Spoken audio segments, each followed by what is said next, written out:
kia kutoka kwake siku baada ya siku, onyo baada ya onyo, ikitutia moyo katika kuvunjika kwetu moyo, ikiwa ni hali ambayo haiepukiki kwa kila mwanadamu ambaye yuko chini ya jua, kuvunjika moyo na kupatwa na hali ya fadhaa. Sawa, tumekuwa tukiendelea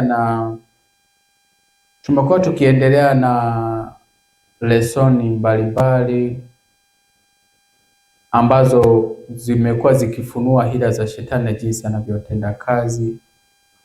Lakini last week tulisema katika sabato iliyopita kwamba shetani anachofanya hana kingine ambacho anatamani afaulu sana kuliko kumshikilia mwanadamu katika uovu ama katika dhambi, mpaka hatua ambayo atakuwa hawezi kabisa kukubalika tena mbele za Mungu, kwa maana atakuwa amechelewa. Na hiyo ni maandiko hayo. Sasa hayo ni maandiko.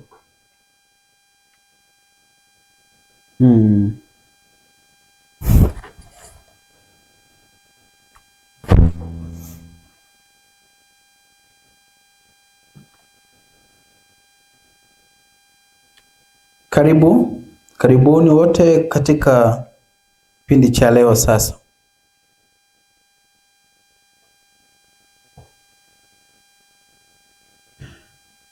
tulisema katika kipindi kilichopita, sabato iliyopita, ya kwamba shetani anachofanya sio kitu kingine ila ni kumshikilia mwanadamu katika mazoea mabaya, katika tabia ambayo haipatani na ufalme wa mbinguni, hata kama ni moja tu, mpaka hatua ambayo mwanadamu hawezi kusamehewa kabisa hatia hiyo ama dhambi hiyo, na ndiyo furaha ya shetani. Kitabu cha Pambano Kuu sura ya 32, Great Controversy chapter 32, na tanzia paragraph ya kwanza. Kwenye hii ya Kiswahili ni ukurasa wa 430. Pambano Kuu 430. Ni mwanzo kabisa mwa sura inayosema mitego ya shetani. Na kabla tusome, tuliwahi kusema katika mwendelezo mfululizo wa masomo haya kwamba hakuna namna ambayo utamshinda adui. Adui ataweza kushinda dhidi ya adui zake asipojua kwanza hila za hao maadui ama mbinu wanazotumia. Hakuna namna mtu ataweza kushinda. Katika Injili Kristo aliwahi kututangazia ya kwamba hakuna mtu ambaye akiwa mfalme ama jemedari wa vita akitaka kupigana vita, ambaye hapigi hesabu kwanza ya wanajeshi wake, uwezo wake kwanza akaupima kwenye uwezo wa yule anaenda kupigana naye, aone kwamba hiyo vita ataweza kushinda ama la. Na sisi hatuna namna ya kutathmini vita hii tulio nayo tusipojua kwanza adui yetu anafanya nini. Pambano kuu kati ya Kristo na shetani ambalo linaendelea kwa karibu miaka 6,000 karibu linakwisha. Na hivyo mwovu anazidisha juhudi zake maradufu ili kushinda kazi ya Kristo anayoifanya kwa niaba ya mwanadamu na kukaza watu katika mitego yake. Anasema hivi, kwa kadiri anavyoona kuwa mwisho unaelekea kufika kabisa, shetani anachofanya anaongeza juhudi zake kushindana maradufu kutaka kushinda kazi ya Kristo ambayo anaifanya kwa niaba ya wanadamu na kukaza watu katika mitego yake. Swali, Kristo kuna kazi ambayo anaifanya kwa niaba ya wanadamu. Ni kazi gani? Uombezi na upatanishi, ambayo inahusisha wanadamu moja kwa moja, kila nafsi. Asa anasema kuwashikilia watu katika giza na kutotubu mpaka upatanisho wa Kristo unaisha. Na anaongezea kusema kwamba na huku hakuna dhabihu nyingine tena kwa ajili ya dhambi, ndilo lengo analotafuta kulitimiza. Mwisho wa kunukuu. Happy Sabbath, happy day. Sasa hiyo ni maandiko. Hiyo aya inatosha kutukumbusha tulichojifunza last week na katika lessons zilizopita juu ya hila na mitego ya Shetani. Sasa leo tunaenda kuona kipengele kimoja ambacho kinaweza kuwa tu kifupi juu ya hali ya mwanadamu ambaye anapatanishwa, ambayo kazi ya Kristo inahusiana na upatanisho nafsi ya mwanadamu moja kwa moja. Sasa leo tunaenda kuona kazi ambayo Kristo anaifanya kwa wanadamu, jinsi ambavyo inamhusu mwanadamu moja kwa moja na ni kwa namna gani. Tutakuwa na somo ambalo tunaweza kuliita usadikisho. Usadikisho, sijui hicho Kiswahili huku kinajulikana. Ni neno ambalo neno lake la asili linatokana na neno sadiki. Sawa? Haya, kusadiki in English tunaweza kusema nini? Conviction. Ndio hiyo. Sijui kama ni hiyo, lakini ieleweke tu usadikisho ni sentensi ambayo inaonyesha kusadiki ama kupata evidence vividly kuhusu jambo fulani.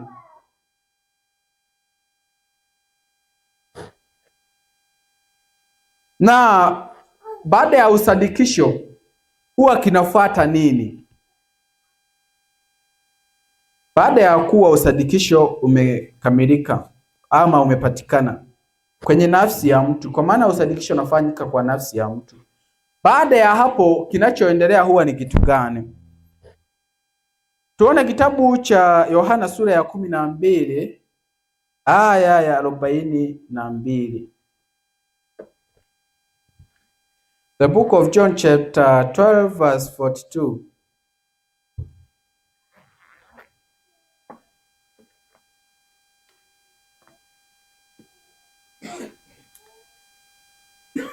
Yohana 12:42. Kwa wale ambao ndio tunaungana sasa, tunaweza kurejea kidogo nyuma hapo kwenye nafasi ambazo Bwana alitupatia kwa kujadili mada zilizotangulia ili tusaidie kuunganisha hii nayo. Maandiko yanasema, tumefika John chapter 12 verse 42. Walakini hata katika wakuu walikuwamo wengi waliomwamini, lakini kwa sababu ya Mafarisayo hawakumkiri. Tunamzungumzia Yesu. Wasije wakatengwa na sinagogi. Aya ya 43. Kwa maana walipenda utukufu wa wanadamu kuliko utukufu wa Mungu. Mwisho wa kunukuu.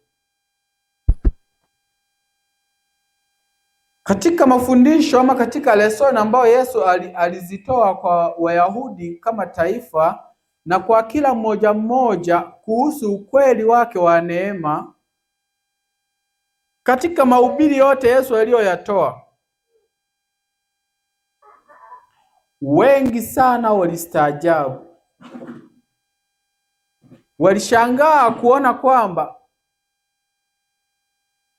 mtu huyu ambaye amezaliwa tu na mwanamke kwenye hori la ng'ombe pale Bethlehemu, mbona anaongea mambo haya makuu asiyo yanena mtu? Wengine wakatumwa wakaja wakasema hayo mambo kwamba yule mtu yule mnaye tutuma kwenda kumleta, hakuna mwanadamu aliyewahi kunena maneno kama anayosema yeye.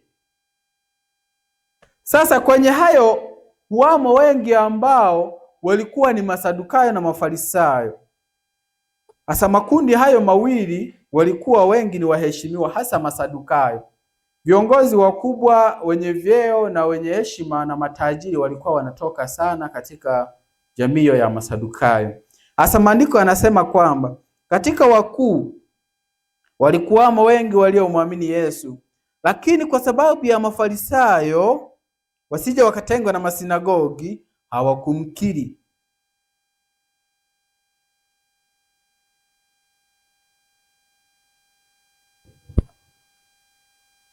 Sawa. Sasa mambo hayo yaliandikwa ili yapate kuwa nini? Ushuhuda kwetu sisi ambao tumefikiwa na miisho hii ya zamani.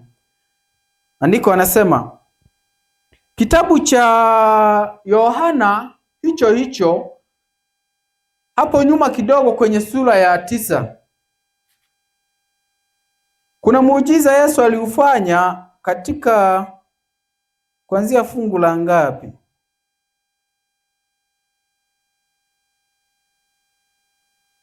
Fungu la 24. Tunaweza kuruka kidogo kwa ajili ya wakati, lakini ili mradi tu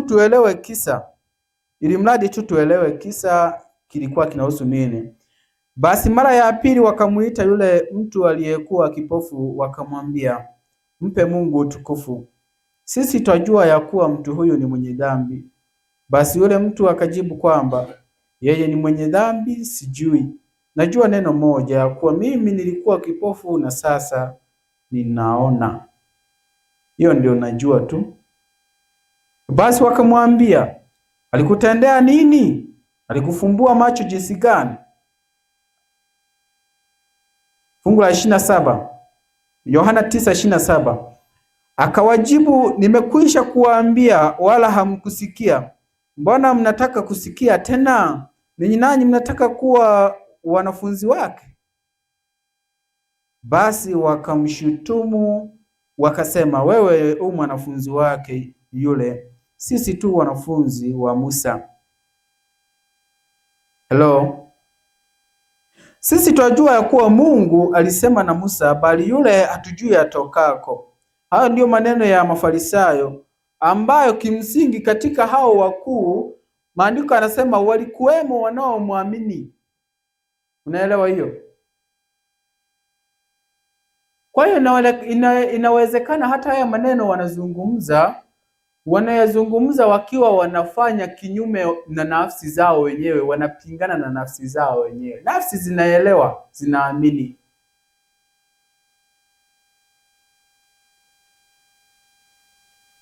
Sawa. Sasa tutakuja kuona ni namna gani ndani ya mtu mmoja unaweza ukawemo uongo na ukweli kwenye nafsi moja. Yaani mdomo wa mtu unaweza kuzungumza jambo ambalo akili yenyewe ya kwake huyo haiwezi kulikubali, haikubaliani, ila mdomo unaweza kulisema, moyoni halikubaliki.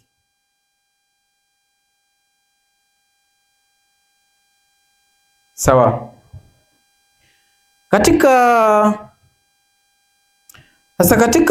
Tuende mbele kidogo kwenye fungu la 39. Kabla tufike 39, hebu tusome fungu la 30 na ngapi? La 32.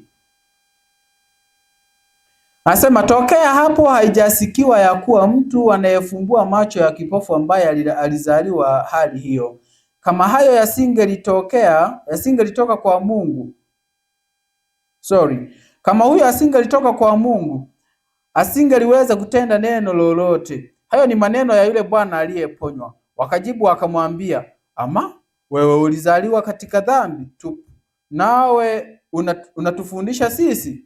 Wakamtoa nje. Swali, yule bwana alitolewa nje kwa sababu alikosea nini? Naomba twende pamoja. Wakamwambia hivi, yeye aliwaambia hivi, huyo mtu atakuwa ametoka kwa Mungu, kwa maana tangu kabla ya huyu hajawahi kufanya mtu muujiza kama huu. Na hapo nyuma ameanza kusema hivi kwenye fungu la 31, tajua ya kuwa Mungu hawasikii wenye dhambi, bali mtu huyu akiwa ni mcha Mungu, na anasema bali mtu akiwa ni mcha Mungu na kuyafanya mapenzi yake humsikia huyo. Hasa huyu kama ni mdhambi amewezaje kufanya haya? Mungu amemsikiaje mpaka akafanya muujiza huu? Wakasemaje? Ama tunajua kweli wewe umezaliwa kwenye dhambi tupu. Unaelewa? Dhambi tupu, unaelewa? Ni mtu dhambi ambayo haijachanganywa na uwema wowote. Hiyo ndio inaitwa dhambi tupu. Unaelewa? Haya. Wanamshuhudia mwenzao amezaliwa kwenye dhambi nini? Tupu. Unaweza kutufundisha sisi? Wakamtoa nje. Na mimi nauliza hapo hapo, walimtoa nje kwa sababu gani? Alikosea nini?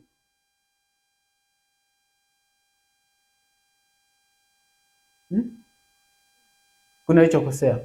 Unajua hapo nimetoka kusoma majibu. Nauliza, huyu mtu alitolewa nje kwa haya maneno ya kumshutumu, alikosea nini? Tukielewa hii point hapa, hatuna haja ya kuendelea mengi sana, kwa maana point iko hapo. Ni kwa sababu alisema kwamba wewe umezaliwa katika dhambi tupu. Utatufundisha sisi? Sasa kesi kubwa ambayo leo tunajadili hapa ni kufikia hatua ya kukataa kufundishwa kwa sababu huyo anayekufundisha amezaliwa katika dhambi nini? Tupu. Swali, wao walizaliwa katika utakatifu Hapana, kwa maana ni wanadamu kama sisi, wa namna moja na sisi. Nao walizaliwa katika hali hiyo hiyo. Sasa Yesu akasikia, Bwana hicho kisa, akasikia kwamba wamemtoa nje. Naye alipomuona akasema, wewe wamwamini mwana wa Mungu? Akauliza swali. Asa Yesu akajibiwa kwamba ni nani? Akauliza naye, ni nani Bwana nipate kumwamini? Yesu akamwambia, umemuona, naye anayesema nawe ndiye. 38 Yesu akasema, yule bwana akasema, naamini Bwana, akamsujudu. Asa Yesu akasema, mimi nimekuja ulimwenguni humu kwa hukumu, ili wao wasioona waone na wanaoona wawe vipofu. Tusisahau mada yetu, tunazungumzia usadikisho. Nini usadikisho? Definitely usadikisho ni hali ambayo mtu anakuwa amepata vigezo ama ushahidi kamili juu ya kitu kiasi kwamba hana udhuru. Unaelewa?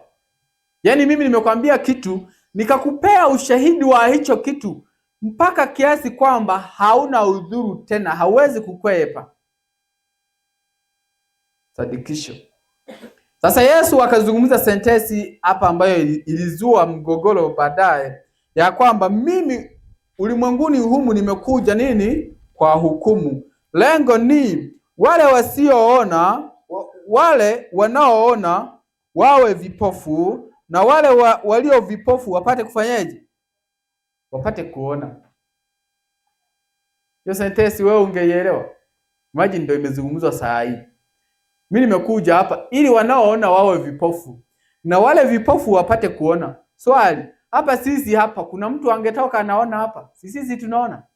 Ungetoka vipofu sasa, ndio maana yake. Ungefurahia ujio wa huyo? Sasa maana yake nini hayo maneno, maana yake nini? Turejee wenyewe walielewa aje. Baadhi ya Mafarisayo waliokuwapo pamoja naye wakasikia hayo. Wakamwambia, je, sisi nasi tu vipofu? Kauliza swali hilo. Yesu akawaambia, kama mngekuwa vipofu msingekuwa na dhambi, lakini sasa mwasema twaona, basi dhambi yenu inakaa. Hiyo sentensi tunaomba tuielewe vizuri. Waliuliza nini? Unamaanisha nini Yesu? Sisi pia ni vipofu? Akasema hivi, bora mngekuwa vipofu. Kwa maana mngekuwa vipofu msingekuwa na nini? Na dhambi.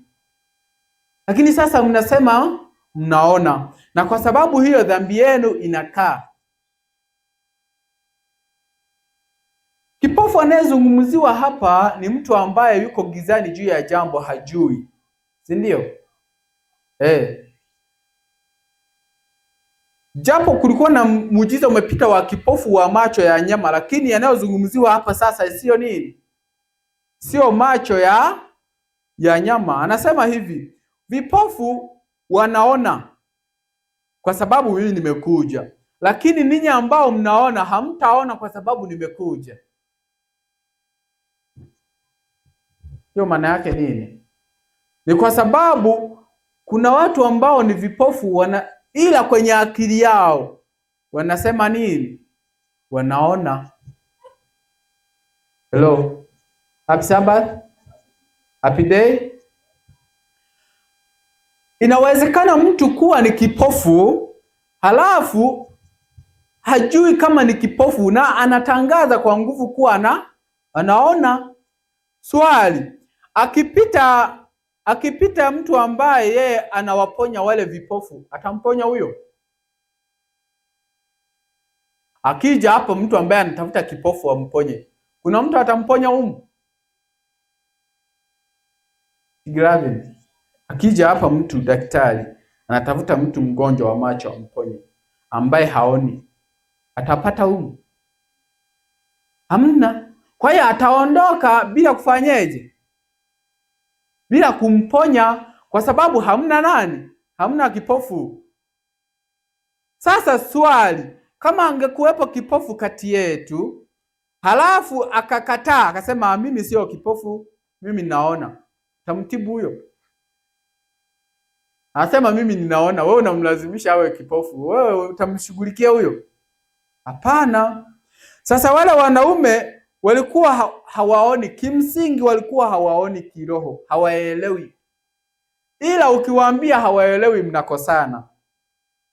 Wewe waambie mnaelewa, nyie ndio mnajua kila kitu, watakubali. Sasa hao Yesu angefanya nini kwao? Kitabu cha Yeremia sura ya 17 aya ya 9. Yeremia sura ya 17 verse 9.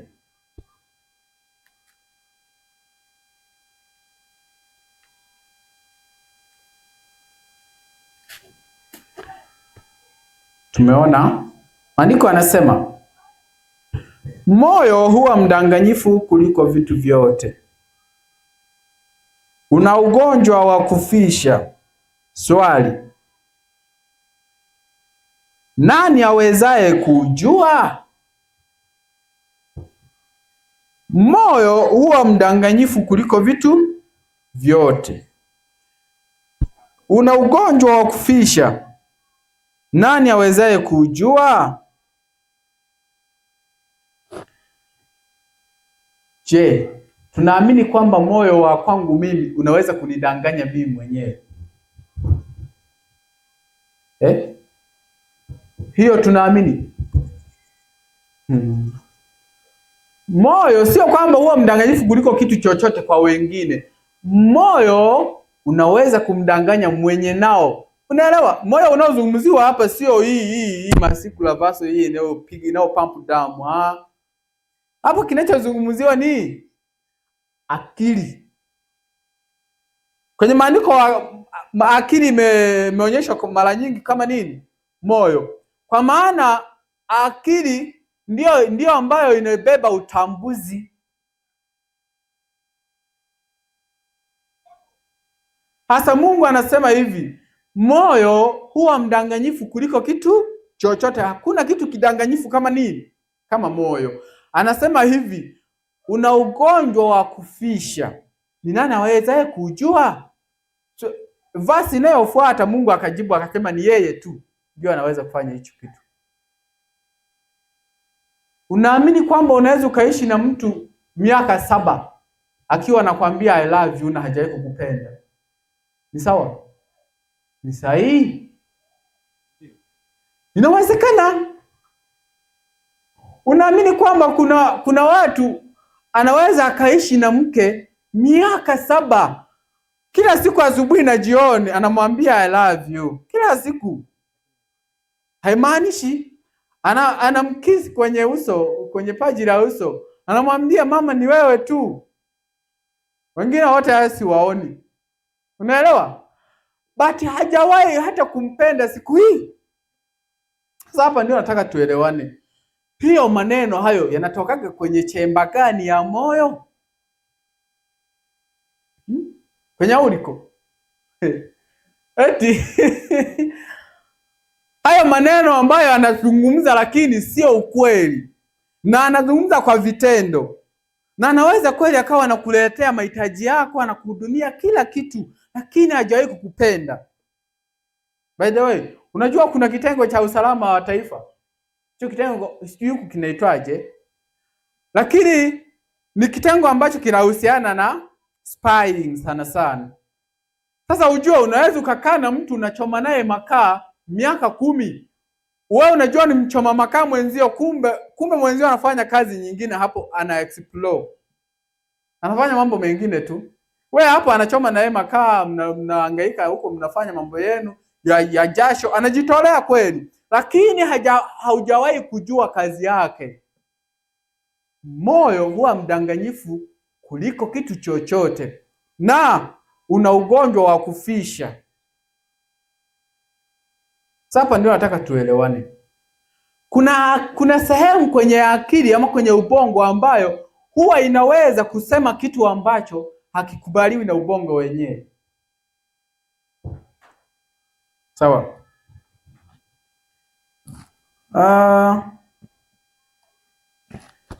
Kwenye mada yetu tusisahau. Hebu tuone mfano mmoja wa mtu ambaye aliwahi kusadikishwa. Kusadikishwa. Kimsingi hata hao wakuu tunaozungumzia hapa ambao maandiko yanasema walikuwa wamemwamini Yesu, walikuwa wamesadikishwa kwamba ni ukweli. Na Roho Mtakatifu alikuwa akijaribu kuwasukuma wakili wakubali kwamba kweli sisi ni wapungufu Bwana, wewe ndio uliokuja nayo, hiyo ndio sura ya Mungu hasa. Lakini kilichoibuka ni kile ambacho kiliibuka kwenye moyo wa Shetani alipotaka kukubali. Shetani ama Lucifer alikuwa anakaribia kabisa kukubali kabisa mbinguni, alikuwa anakaribia kukiri. Kile kidogo, mara ghafla ile hali ikabadilika, kiburi chake tena kikainuka juu, kikaifunika ile hali ya usadikisho ule wa kwamba yeye alikuwa amekosea. Katika hukumu ambayo Yesu alimfanyia, kuanzia kumkamata mpaka kwenye msalaba pale kwenye mti wa Calvary, kuna hatua ambazo alipitia ambazo zilikuwa ni viti vya wakuu ambao walifaa watoe hukumu, aidha awe huru ama waendelee ama wamhukumu kifo ama hukumu yoyote. Yaani mahakimu walifaa wapitie kesi ya Yesu kwanza kabla apigwe msalabani. Sasa miongoni mwa hao ni Mheshimiwa Kayafa.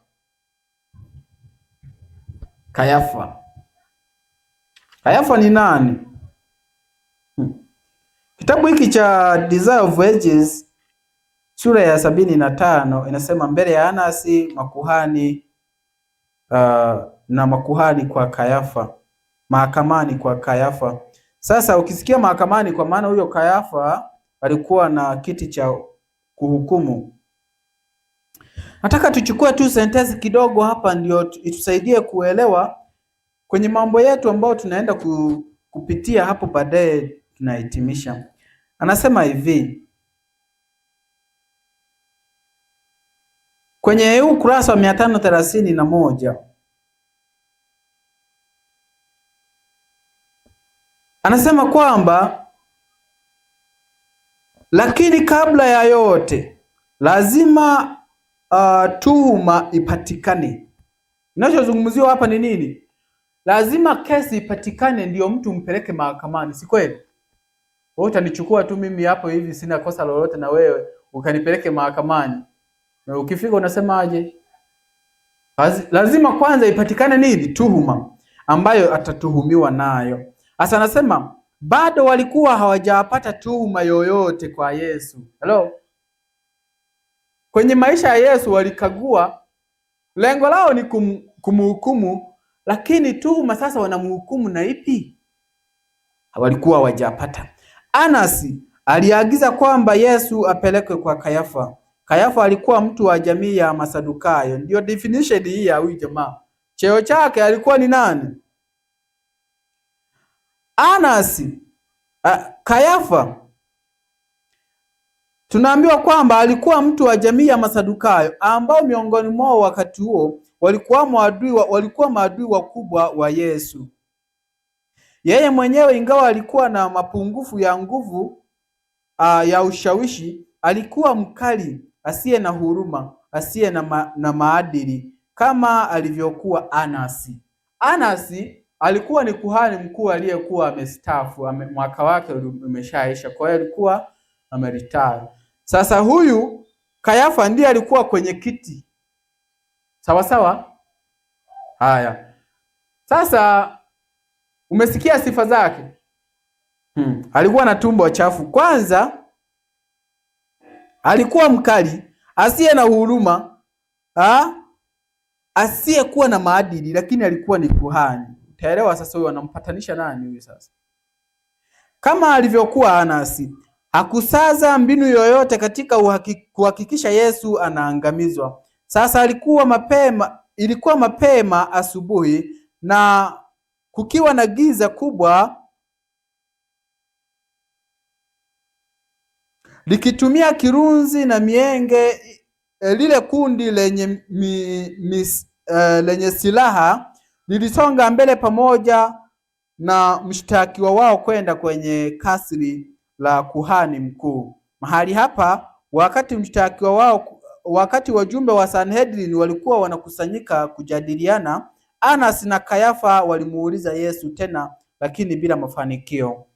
Baraza lilikwisha kukusanyika katika ukumbi wa hukumu. Kayafa alikalia kiti chake kama mwenyekiti. Sasa hapa, kuanzia hapa tuelewane vizuri. Kayafa alikalia kiti kama nani? Mwenyekiti wa baraza. Kila upande kulikuwa na waamuzi, na wale waliovutiwa sana na kesi ile, askari wa Kirumi walikuwa wamepangwa jukwaani chini ya kiti kikuu kile. Anasema chini ya kiti kile cha heshima ndipo Yesu aliposimama. Macho yote ya umati yalikuwa yamekazwa kwake. Msisimko mkubwa ulikuwa mkubwa sana. Katika umati wote, yeye peke yake ndiye aliyekuwa mtulivu na mpole. Unaelewa? Kwenye macho yote aliyokuwa yanamzunguka, yeye peke yake ndiye alikuwa nani? Mtulivu na mpole. Sawa. Hamu ya watu kumsikia Mwokozi na muonekano wa jumla kama wa kutaka kukubali mafundisho yake vilikuwa vimeamsha wivu mbaya wa kuhani mkuu huyu. Lakini kadri sasa Kayafa alivyomwangalia mshtakiwa huyu, alipigwa na mshangao mkubwa kwa muonekano wake wa wema na unyenyekevu. Anasema usadikisho ulimjia kwamba mtu huyu alitoka kwa Mungu. Nani huyu alisadikishwa hivyo? Wale tunaosikilizana. Nani ambaye ghafla alisadikishwa kwamba huyu mtu alitoka kwa Mungu? Kayafa. Naelewa? Kayafa ndio amekaa kwenye kiti cha heshima cha kumhukumu nani? Yesu. Sasa kadiri anavyomwangalia, akajawa na usadikisho ghafla, kwa maana alikuwa mnyenyekevu na mpole. Hata kwenye mahakama hiyo kizimbani anaonyesha utulivu wa hali ya juu. Sasa anasema alisadikishwa kwamba huyu mtu ambaye ni Yesu alitoka kwa Mungu. Swali, alichofaa kufanya hapo baada ya usadikisho ilikuwa ni nini? Si ni kushuka chini sasa, umeshaelewa huyo mtu ametoka kwa Mungu, si ndio? Sasa yeye alifanyeje? Kilichofuata, andiko anasema aliondosha kwa dhihaka wazo hilo. Mwisho wa kunukuu kwanza. Aliposadikishwa ukweli yule mwanaume, hilo wazo akalipangua haraka haraka kwa nguvu. Wale ambao tulikuwa pamoja kwenye last lesson kwamba tujifunza kwamba wakati ambapo ni mara ngapi Roho Mtakatifu amekuwa akisisimua, mafundisho yamekuwa yakisisimua roho yako. na usadikisho unakujia mara ngapi? Kumbuka tulikuwa tunajifunza kisa kile cha ule mti ambao mwenye shamba aliomba ukatwe, kwa maana hata ardhi imefanya na iharibu. Kitabu cha Luka sura ya 13 aya ya 6 anasema kwamba ni mara ngapi umekuwa mshiriki wa kanisa kwa miaka mingi, mafungu yamesomwa, moyo wako ukaguswa, ukasisimka, lakini baadaye tena ukaipangua hiyo, ukarudi kwenye maisha ya kawaida ya siku zote ya dhambi. Hicho kilichofanyika hapa kwa huyu mwanaume. Tulikuwa tunasoma Christ Object Lesson sura ya 17. Sasa yeye aliposadikishwa na Roho Mtakatifu kwamba huyu ni Masihi, hiyo hoja alipangua kwenye akili. Unajua akili ina uwezo wa kukataa kwa nguvu. Ghafla sauti yake ilisikika kwa dharau, sauti ya kuonyesha ukuu, ikidai kwamba Yesu afanye moja ya miujiza yake mbele yao. Unaelewa hiyo? Wakati anasadikishwa, kuna muujiza wote ulitokea pale? Kama kipindi cha nyuma kabisa umefuatilia kwenye lesoni zetu za mwanzo kabisa, kwenye muujiza wa kweli tuliwahi kujifunza kwamba muujiza wa pekee na wa kweli ambao mwanadamu anafanyiwa na Mungu ni kubadilishwa kutoka kwenye asili ya dhambi ya kwanza na kuwa mtu ambaye anapondeka roho na kubadilika kutoka kwenye uovu kwenda kwenye wema. Muujiza huo unazidi miujiza yote. Kama haukuweza kupata hiyo, urudi nyuma kwenye stream za nyuma. Hasa anasema hivi ya kwamba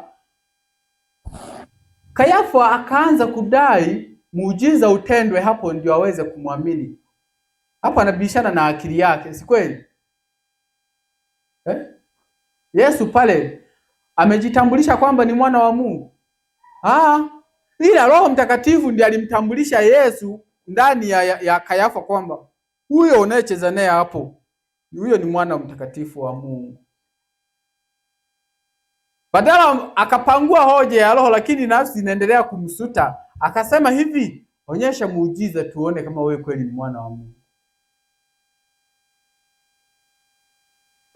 Ni mara ngapi sisi tumekuwa tukipewa ukweli, tunafundishwa ukweli, unasadikisha nafsi zetu kabisa kwamba this is truth. Lakini kinachofuata ni tunaanza kuangalia kwanza maisha ya hao wanaotoa huo ukweli.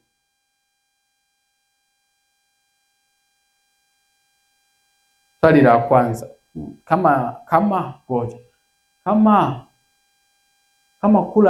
kula vyakula hivi tunavyokula ni vibaya, vinaharibu afya, mbona yeye pia huwa anaumwa na watoto wake mbona wanaugua? Kwa nini yeye anafanya matibabu? Mbona kama ingekuwa yeye ndio anaishi kiafya, mbona yeye na yeye watoto wake wanakohoa? Hiyo unaelewa za hoja hizo? Aonyeshe kwamba muujiza kwanza aishi kwanza na watoto wake kwanza, bila nini? Bila homa wala nini, wala shida yoyote. Mara ngapi sisi tumekuwa na hoja hizo? Haya, kama ndio hivyo, kama ndio hiyo ndio ukweli, mbona wakubwa hawaujui? Na maana wote makardinali na mapadri wote, maana hawaionagi Biblia hiyo, hawaijui. Mbona sisi hawajawahi kutuambia? Ni uzushi. Sawa, tutaendelea kuona kadri Bwana anapotujalia, lakini kila ambacho tumeona hapa ni kitendo cha kusadikisha. Roho Mtakatifu akikusadikisha jambo kuwa ni ukweli, akili ya mtu inaweza kukataa kwa nguvu.